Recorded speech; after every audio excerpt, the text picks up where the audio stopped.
T-Rex thrived in a swampy home. According to Ember Time Capsule, fragments of fossilized tree resin suggest the iconic dinosaur ruled an ecosystem similar to the Everglades. Today, southwestern Saskatchewan is a rugged swell of prairie, but in areas along the Frenchman River, the topography crumples into hilly bluffs and grass gives way to badlands built of layered gray and greenish-brown rock. To paleontologists, these cemented bands of clay and sandstone offer a window into the last days of the dinosaurs. Some 66 million years ago, the Frenchman Formation is a bonanza of late Cretaceous fossils. Iconic species, such as three-horned Triceratops and armor-clad Ankylosaurus, have been found eroding out of these hills alongside Scotty, one of the largest known Tyrannosaurus rex skeletons. For decades, however, the environment these animals inhabited has been a question mark. Now, thanks to some of the smallest discoveries at the site,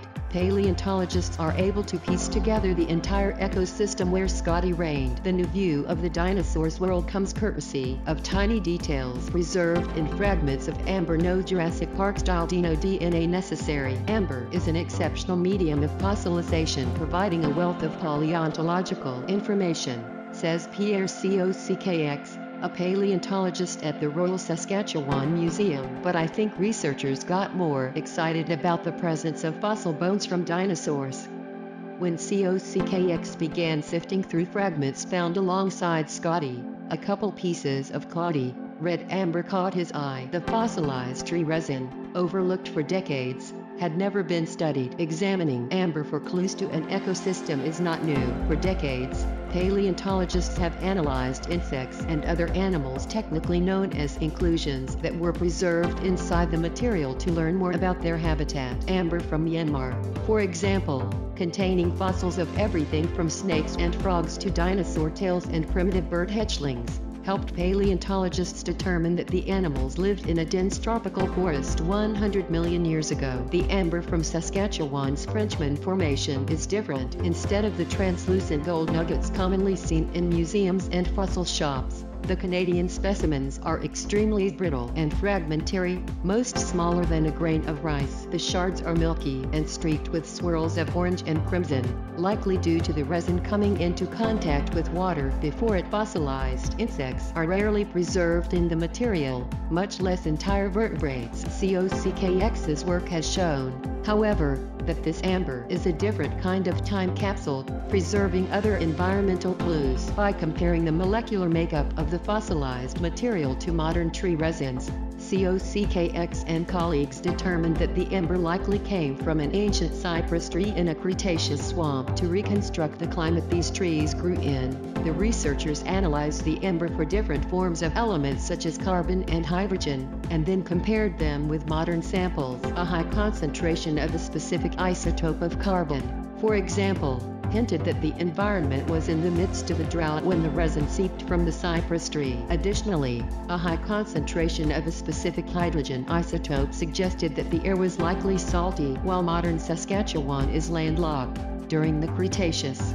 North America was bisected by an ancient marine waterway known as the Western Interior Seaway. Living in an environment just west of this prehistoric sea, the air filtering through a tyrannosaur's nostrils would have been warm and salty. The Frenchman Formation has also yielded fossils of cold adverse crocodilians, which led Cockx and his team to deduce that this part of Canada would have felt like coastal South Carolina 66 million years ago. In a study recently published in the journal Cretaceous Research, Cockx and colleagues used the data mined from the amber to recreate Saskatchewan's ancient environment in stunning detail. During the late Cretaceous, Saskatchewan would have been a mosaic of subtropical, swampy forests similar to the Florida Everglades. Towering dawn redwoods would have crowded the horizon as ancient plants including ginkgo and cycads mingled with flowering trees in the understory set along a meandering river. This area was bursting with life. Crocodiles floated between a maze of buttressed cypress trunks while slender-snouted champsosaurs,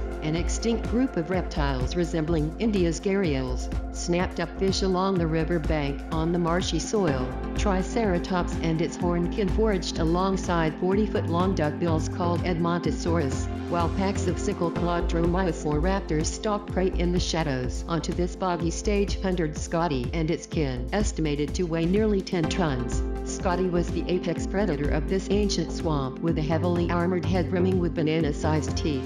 It was capable of dispatching its supersized prey with a single bite, which could exert enough pressure to crush a car. While dinosaurs like Scotty ruled ancient Saskatchewan, mouse-sized primitive mammals are distant relatives current underfoot, biding their time. SOUTHWESTERN research suggests that the fragile amber offers new context for some of North America's most famous dinosaur species and their environment. We can now set the stage and think about what the scenery was like, and also what the supporting cast of Scotty's world was like, says Scott Persons, a paleontologist at the College of Charleston, who described the Scotty skeleton in 2019. You can really start to reconstruct Scotty's world at a molecular level.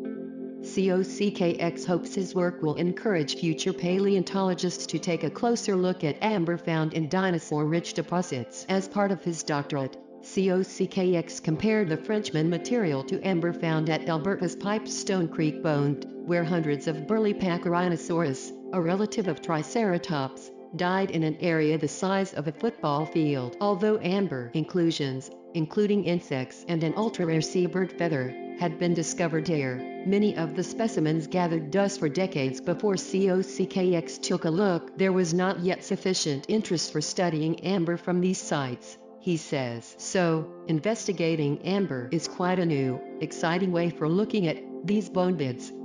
Jimmy O'Connor, curator of fossil reptiles at Chicago's Field Museum, has studied primitive bird fossils preserved in Burmese amber, and agrees that the fossilized resin represents a new frontier for paleontology. Amber does have the enormous potential to tell us about paleo-environments, she says. We're only scratching the surface on what these fossils may tell us.